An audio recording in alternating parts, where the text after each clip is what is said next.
Tani, vim tek mosvendimi. Çfarë bën mosvendimi? Mosvendimi bën që çdo njëra nga ato figura që u përmendën në relacion të jetë vulnerabël ndaj pezullimit.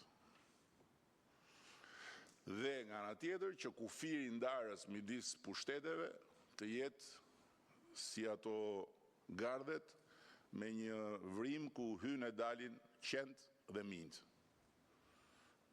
Këtë bën kjo. Dhe ne këtë nuk mund ta lejojmë. Shumë e thjeshtë. Dhe kjo nuk ka lidhje fare me asnjë cënim të drejtave që jep pushteti gjyqësor pavarësia që i kemi dhënë ne me vullnetin ton të lirë dhe të pa diskutueshëm pas 100 vjetësh. Dhe që patjetër vazhdojmë ta garantojmë ne dhe do vazhdojmë ta garantojmë deri kur të bëhet një pavarësi e pakthyeshme nga askush.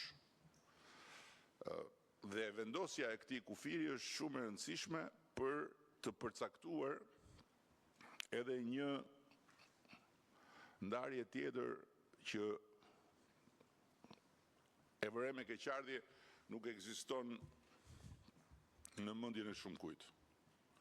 Po pse vetëm pushteti gjyqësor është i pavarur në Shqipëri? Të tjerët janë të gjithë të varur nga pushteti gjyqësor?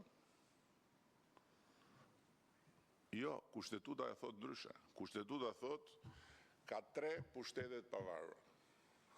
Që do thot përveç gjyqësorit është edhe legislativi, edhe ekzekutivi.